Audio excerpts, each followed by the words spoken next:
एमडीएच के मालिक का निधन हो चुका है। बड़ी खबर, इससे पहले वो कोरोना संक्रमण से ठीक हो चुके हैं, लेकिन हार्ट अटैक से अब उनकी मौत हो गई है। माता चन्नन देवी हॉस्पिटल में उन्होंने अंतिम सांस ली। बीमारी के चलते कई दिनों से उनका इलाज चल रहा था। मसाला ब्रांड एमडीएच के मालिक का निधन हो चुका है। इस वक्त की बड़ी खबर, 98 साल की उम्र में धर्मपाल गुलाटी का निधन हो चुका है। माता चन्नन देवी हॉस्पिटल में उन्होंने अंतिम सांस ली है। बीमारी के चलते कई दिनों से उनका इलाज चल रहा था। सबसे पॉपुलर ब्रांड एमडीएच के मालिक का निधन हो चुका है। एमडीएच ग्रुप के मालिक महाशय धर्मपाल गुलाटी का निधन हो गया है। उन्होंने माता चन्नन देवी हॉस्पिटल में अंतिम सांस ली। 98 वर्षीय महाशय धर्मपाल बीमारी के चलते कई दिनों से अस्पताल में भर्ती थे। और इसी के साथ में महाशय धर्मपाल के निधन पर दिल्ली के मुख्यमंत्री अरविंद केजरीवाल ने दुख जाहिर किया है। उन्होंने लिखा है कि और इसी के साथ में उनके निधन पर रक्षा मंत्री राजनाथ सिंह ने भी दुख व्यक्त किया है। राजनाथ सिंह ने लिखा है कि भारत के प्रतिष्ठित कारोबारियों में से एक महाशय धर्मपाल जी के निधन से मुझे दुख की अनुभूति हुई है। छोटे व्यवसाय से शुरू करने के बावजूद उन्होंने अपनी एक पहचान बनाई। वे सामाजिक कार्यों में काफी सक्रिय थे और अंतिम समय तक सक्रिय रहे। मैं उनके परिवार के प्रति अपनी संवेदना व्यक्त करता हूं। आपको बता दें कि महाशय धर्मपाल का जन्म 27 मार्च 1923 को हुआ था और उसके बाद से उन्होंने बहुत ही छोटे से तौर पर व्यापार की शुरुआत की थी, लेकिन एमडीएच की प्रतिष्ठा को उन्होंने काफी ज्यादा बढ़ाया। उनके निधन पर देश भर ने दुख व्यक्त किया है। रक्षा मंत्री राजनाथ सिंह ने भी उनके निधन पर दुख जताया है।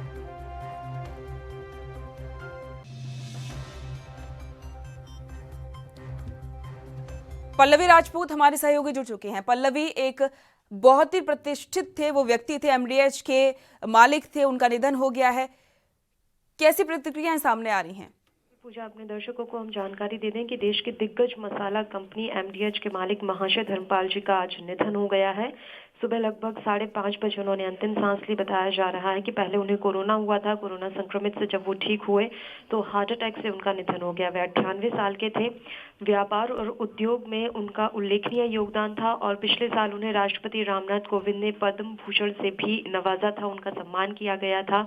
और हम जानकारी अपने दर्शकों को पहुंचा दें कि इस दुकान से मसाले का कारोबार जो है इतना फैला कि आज उनकी भारत और दुबई में मसाले की 18 फैक्ट्रियां हैं। इन फैक्ट्रियों में तैयार एमडीएच मसाले दुनिया भर में पहुंचते हैं। एमडीएच के 62 प्रोडक्ट इस समय हैं। कंपनी जो है उत्तरी भारत के लगभग 80% बाजार पर कब्जे का दावा करती है। और अगर हम बात महाशय धर्मपाल की करें तो जानकारी यही है कि उनका जन्म 27 मार्च 1923 को पाकिस्तान के सियालकोट में हुआ था। जब 1947 में जब देश का विभाजन हुआ तो उसके बाद वे भारत आ गए और तब उनके पास महज 1500 रुपए हुआ करते थे। भारत आकर उन्होंने परिवार के भरण पोषण के लिए सबसे पहले तांगा चलाना शुरू किया।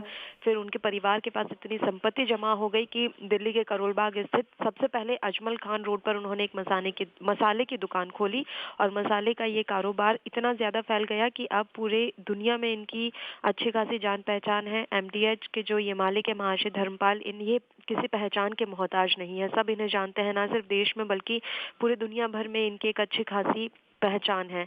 उनका कोरोना उन्हें पहले हुआ था। कोरोना का जब उनका इलाज करवाया गया तो वो कोरोना से ठीक हो गए। उसके बाद उनको हार्ट अटैक आया और आज सुबह 5:30 बजे उन्होंने दम तोड़ दिया। और अगर उनकी पढ़ाई लिखाई की अगर हम बात करें तो धर्मपाल गुलाटी सिर्फ क्लास 5th तक ही उन्होंने पढ़ाई की थी। आगे की पढ़ाई के लिए वह स्कूल नहीं जा पाए थे और ना तो उन्होंने ज़्यादा किताबी शिक्षा की जानकारी ली है। लेकिन जिस तरीके का कारोबार उन्होंने चलाया है, बड़े बड़े दिग्गज उनका लोहा मानते थे।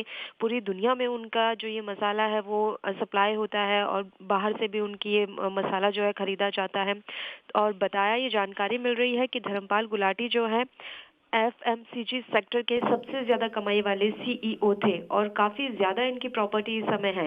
लेकिन अभी ये दुखद जानकारी मिल रही है कि सुबह 5:30 बजे उन्होंने दम तोड़ दिया है। हार्ट अटैक से उनका निधन हो गया। बिल्कुल। पल्लवी, बात ये भी है कि इतनी ज्यादा उम्र में भी वो काफी खुश मिजाज थे। जिस तरीके के उनके ऐड आते थे उसमें साफ तौर पर देखा जाता था उनकी जो झलक थी वो काफ़ी ज़्यादा जिस तरीके से एक आकर्षित करने वाली थी।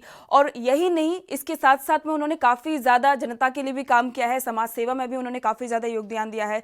और बातें ये भी सामने आ रही हैं कि जब वो आए थे भारत, तब उन्होंने एक तांगे के रूप में अपने काम की शुरुआत की थी। पूजा, ये बात आपने एकदम सही कही है, सही जानकारी दी है। गुलाटी जो थे वो अपनी सैलरी का लगभग 90% हिस्सा दान कर देते थे, तो ये उनकी एक बहुत अच्छी और मान्यता थी कि वो दान पुण्य का भी बहुत ज़्यादा काम करते थे। 90% हिस्सा दान कर देना काफ़ी बड़ी बात होती है। इसके अलावा वह खुद 20 स्कूल चला रहे थे। इसके अलावा एक हॉस्पिटल भी उनके द्वारा संचालित किया जा रहा था, तो समाज सेवा का भी उनके द्वारा बहुत काम किया जा रहा है। जैसा कि हमने जानकारी दी कि जब वो आए थे तो वो तांगा चलाते थे, क्योंकि उनके घर की आर्थिक स्थिति ठीक नहीं थी, उनके पास ज़्यादा पैसे नहीं थे। इसलिए 1947 में देश के विभाजन के बाद ही वो भारत आ गए थे। उनके पास उस समय महज 1500 रुपए हुआ करते थे। भारत जब वो आए तो उन्होंने परिवार के भरण पोषण के लिए तांगा चलाना शुरू किया। फिर जल्दी उनके परिवार के पास इतनी संपत्ति जमा हो गई कि वो एक दुकान खरीद पाए, और मसाले की ही दुकान उन्होंने खरीदी थी। दिल्ली के करवाल बाग में अजमल खान रोड है, वहां पर उन्होंने ये मसाले की दुकान खरीदी। उसके बाद धीरे धीरे उनका कारोबार फैलता गया, लेकिन वो हमेशा जमीन से जुड़े हुए इंसान रहे, और यही वजह है कि वो समाज सेवा से लेकर तमाम ऐसे कार्य करते रहते थे कि वो लोगों की मदद कर सके। लोग जो परेशान हैं उनकी मदद के लिए वो हमेशा से आगे रहते थे। खुश मिजाजी उनके चेहरे पर साफ तौर पर झलकती थी।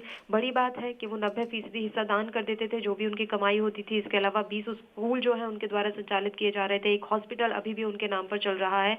तो वो अक्सर इस तरह के समाज सेवा के कार्य करते रहते थे। बिल्कुल, ये बात तो साफ हो चुकी है पल्लवी, काफ़ी ज़्यादा एक अहम इंसान थे और काफ़ी खुश मिजाज थी। शुक्रिया पल्लवी इस तमाम जानकारी के लिए, चर्चा के लिए। देश दुनिया की खबरों के लिए ANB न्यूज को सब्सक्राइब करें और बेल आइकन दबाएं।